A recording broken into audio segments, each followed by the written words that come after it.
Class 8 chapter 2 micro organisms is a friend और फोए, मतलब micro organism आपके लिए फ़ायदेमंद है या आपके आपके फ्रेंड्स हैं या आपके दुश्मन हैं। So actually what is microbes? Micro organisms होते क्या हैं? Micro organisms are tiny organism, बहुत छोटे छोटे ऑर्गेनिजम्स होते हैं विच आर सो स्मॉल, इतने छोटे होते हैं कि हम उन्हें अपनी आँखों से देख ही नहीं सकते। उनके लिए स्पेशल इंस्ट्रूमेंट्स आते हैं, मैग्नीफाइंग ग्लास आते हैं और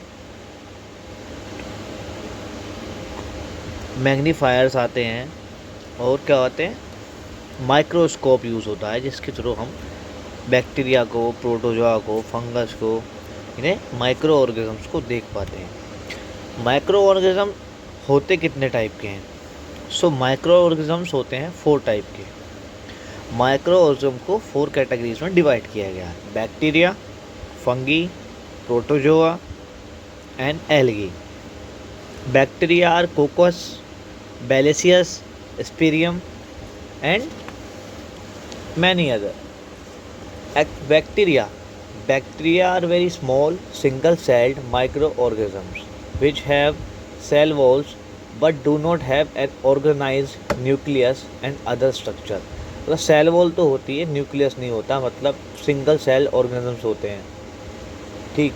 सम of the human disease caused by bacteria are cholera, typhoid, tuberculosis, TB, and whooping cough, food poisoning are happened by the bacteria. Virus और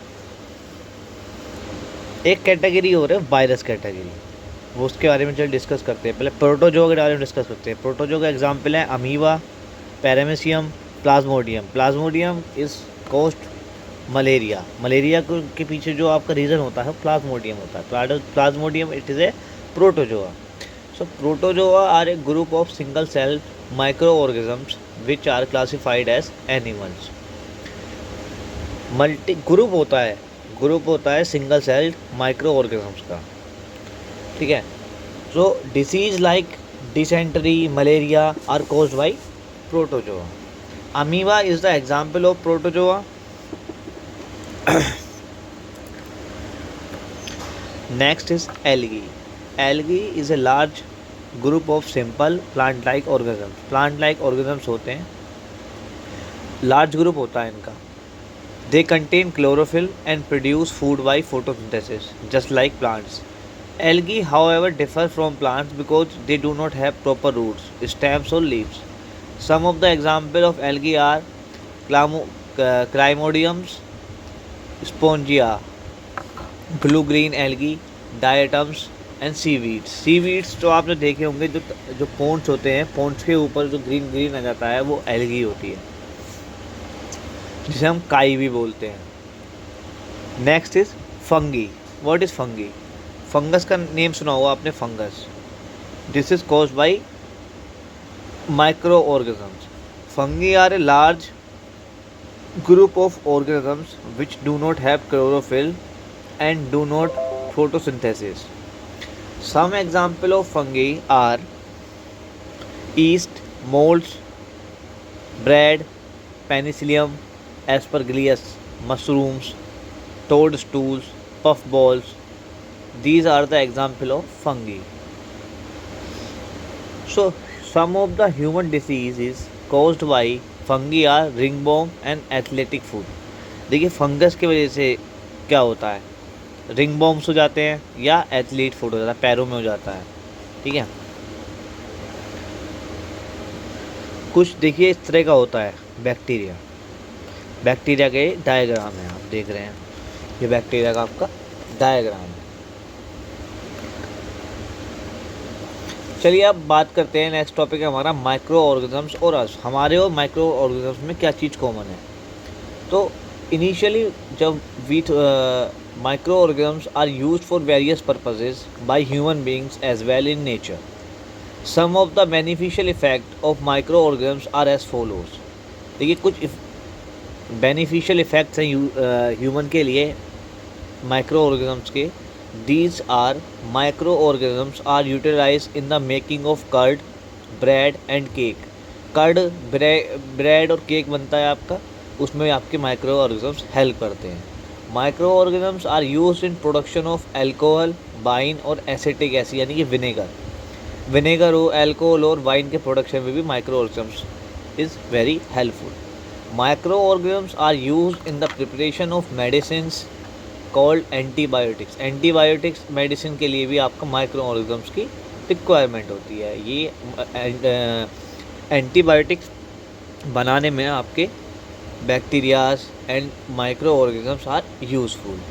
micro organisms are used in the agriculture to increase the fertility of soil by fixing atmospheric nitrogen gas. देखिए, atmospheric nitrogen gas को मिट्टी में, soil में जो plants के वो fix करते हैं। These are micro organisms.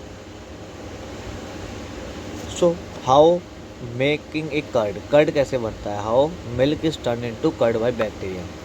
Milk curd में कैसे कन्वर्ट हो जाता है? हाउ कैसे कन्वर्ट होता है? इसके पीछे क्या रोल प्ले करते हैं micro organisms, we will discuss. ठीक है। In order to make curd, a little pre-made curd is added to warm milk and set aside for some time। ये क्या होता है? पूरा पहले का जो कर्ड होता है उसे यूज़ करके उसमें क्या होते हैं, पहले से ही उसके अंदर वार्म होते हैं, मतलब उसके अंदर बैक्टीरियाज होते हैं, माइक्रो ऑर्गेनिजम्स होते हैं। उसको जब गर्म मिल्क में ऐड कर देते हैं तो क्या होता है, कुछ टाइम बाद curd contain several micro organism including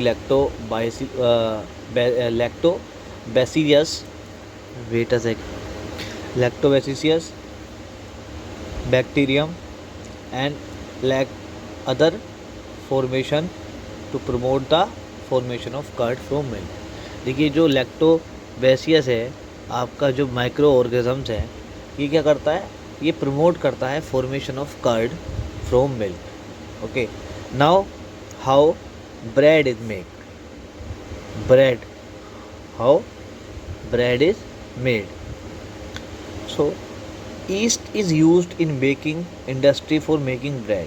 east का यूज़ होता है, ईस्ट का, YEAST, ईस्ट का यूज़ होता है आपका for use in the baking industry for making bread बनाने के लिए ईस्ट का यूज़ होता है आपकी बेकिंग इंडस्ट्री में to make bread.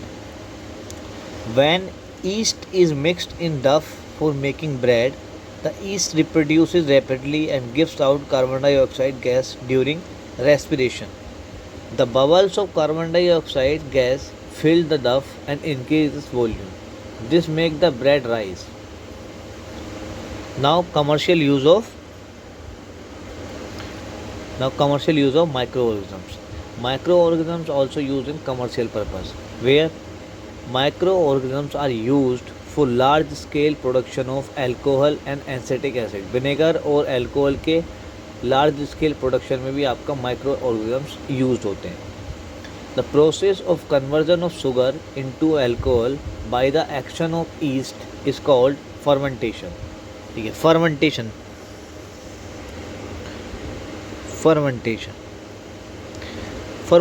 is the process by the help of yeast जो है, yeast की हेल्प से शुगर को अल्कोहल में कन्वर्ट करना।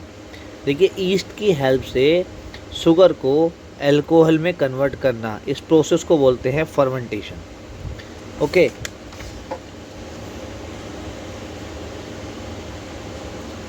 Medical use of micro organisms. देखिए, मेडिकल में कैसे, मतलब मेडिकल में आपके कैसे यूज़ होते हैं माइक्रो ऑर्गेनिजम्स, उसके बारे में डिस्कस करते हैं।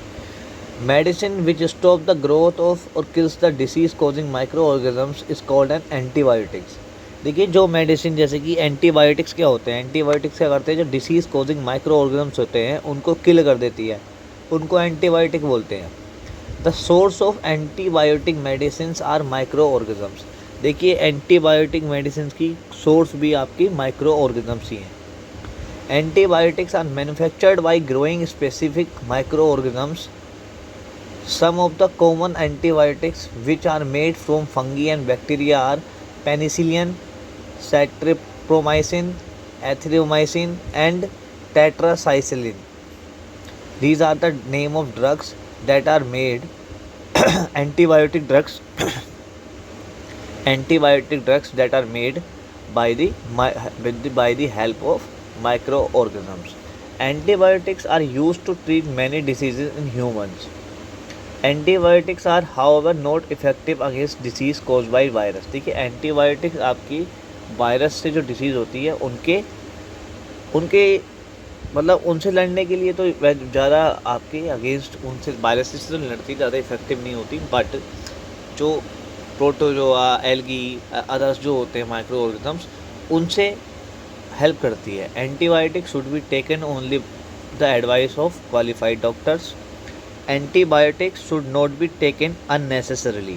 देखिए एंटीबायोटिक्स को अननेसेसरी भी नहीं खानी चाहिए और डॉक्टर की रिकमेंडेशन से ही आपको एंटीबायोटिक्स लेनी चाहिए. Antibiotics can be use to treat many disease animals. यानी कि एनिमल्स में भी आपके कई सारी डिसीज़ को ट्रीट करने के काम आते हैं. Antibiotics are also use to control many plant disease. Many plant disease को भी कंट्रोल करने के आपकी एंटीबायोटिक्स काम आती हैं. ठीक है, ये तो आपका हो गया आपका चैप्टर कि माइक्रो ऑर्गेनिजम्स के क्या क्या एडवांटेज हैं. अब ये देखिए टाइप्स ऑफ बैक्टीरिया हैं, ये आपके सिलेबस में नहीं है.